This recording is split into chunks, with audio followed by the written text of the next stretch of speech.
Hi అండి. నమస్తే. Welcome to my channel ఆనందాల హరివిల్లు. ఎలా ఉన్నారు అందరూ? బాగున్నారా? నేను కూడా చాలా బాగున్నాను. ఈరోజు వీడియోలో మధ్యాహ్నం లంచ్‌లోకి సైడ్ డిష్‌గా చికెన్ లివర్ ఫ్రై చేస్తున్నాను. చెప్పాను కదండీ డైలీ నాన్ వెజ్ అయితే ఉండాలని.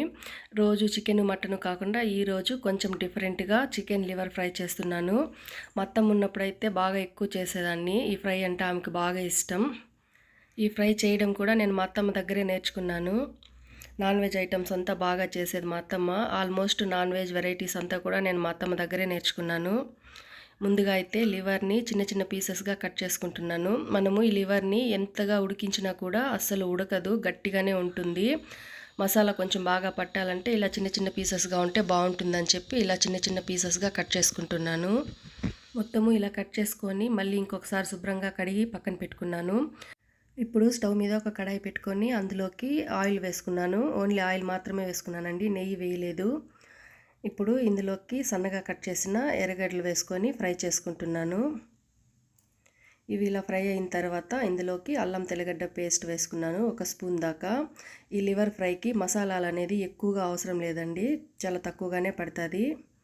ఇది కొంచెం పచ్చి వాసన పోయిన తర్వాత ఒకటి చిన్నదిగా ఉన్న టమాటో వేసుకున్నాను. అది కూడా ఇలా సన్నగా కట్ చేసి ఇవంతా కూడా పూర్తిగా మగ్గేంత వరకు ఫ్రై అవ్వాలి. మంటను మీడియం ఫ్లేమ్లో పెట్టుకొని బాగా ఫ్రై చేసుకుంటున్నాను. ఈ లివర్ ఫ్రై చేసి చాలా రోజులైంది, మళ్ళీ ఇప్పుడు చేస్తున్నాను.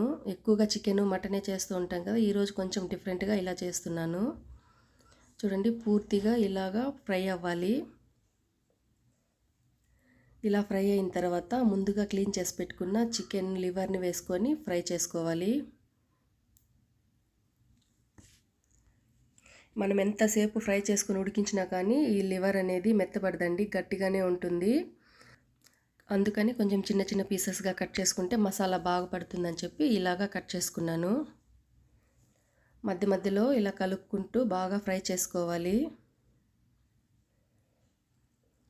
ఇందులో వాటర్ కూడా చాలా ఎక్కువగానే వస్తుందండి, చికెన్లో వచ్చిన లాగానే. ఈ వాటర్ అంతా కూడా పూర్తిగా ఇంకిపోయేదాకా కూడా ఫ్రై చేసుకోవాలి. ఇప్పుడు ఇందులోకి తగినంత ఉప్పు వేసుకుంటున్నాను.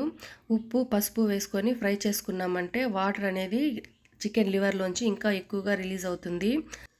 ఆ వాటర్ అంతా కూడా బాగా డ్రై అవ్వాలి. ఆ వాటర్లోనే లివర్ అనేది కూడా బాగా ఉడికిపోతుంది.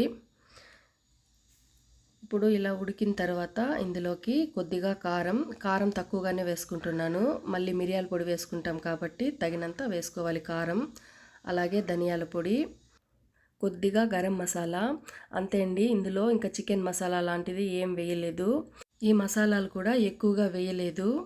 చివరిగా ఇందులో మిరియాల పొడి వేయాలి. ఇందులో ఖచ్చితంగా మిరియాల పొడి అనేది వేయాలండి. మిరియాల పొడి వేస్తేనే టేస్ట్ చాలా బాగుంటుంది. మిరియాల పొడి లేకుండా చేస్తే అసలు తినలేము కూడా. ఖచ్చితంగా మిరియాల పొడి అనేది వేయాలి. ఇది మొత్తము కూడా బాగా డ్రై అవ్వాలి. చూడండి, పూర్తిగా డ్రై అయిపోయింది వాటర్ అంతా కూడా. చివరగా ఇందులో మిరియాల పొడి వేస్తున్నాను.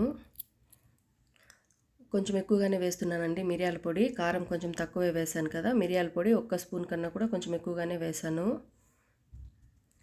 మళ్ళీ ఒకసారి ఇలా కలిపి ఒక 2 నిమిషాలు ఫ్రై చేసుకుంటే సరిపోతుంది మీడియం ఫ్లేమ్లో. అంతే అండి, ఎంతో టేస్టీగా ఉండే చికెన్ లివర్ ఫ్రై రెడీ అయిపోయింది. చాలా టేస్టీగా ఉంటుందండి. ఇది కూడా మా పిల్లలకి బాగా నచ్చుతుంది. ఇంకా ఇదైతే మా మావయ్య కోసం, ఆయనకి పళ్ళు లేదు కాబట్టి గట్టిగా ఉండే లివర్ తినలేరు. అందుకని ఆయన కోసం మెత్తగా ఉండే లివర్ని సపరేట్గా ఇలా ఫ్రై చేస్తున్నాను. ఆ లివర్లోనే మిక్స్ చేసేస్తే ఇంకా అంతా కలిసిపోతుంది కాబట్టి సపరేట్గా చేస్తున్నాను. చూసారు కదండి నేను చేసిన చికెన్ లివర్ ఫ్రై. ఈ వీడియో కనుక నచ్చితే నా వీడియోని లైక్ చేయండి, నా ఛానల్ని సబ్స్క్రైబ్ చేసుకోండి. ఇంకో మంచి వీడియోతో మళ్ళీ కలుద్దాం. Thank you for watching. Bye అండి.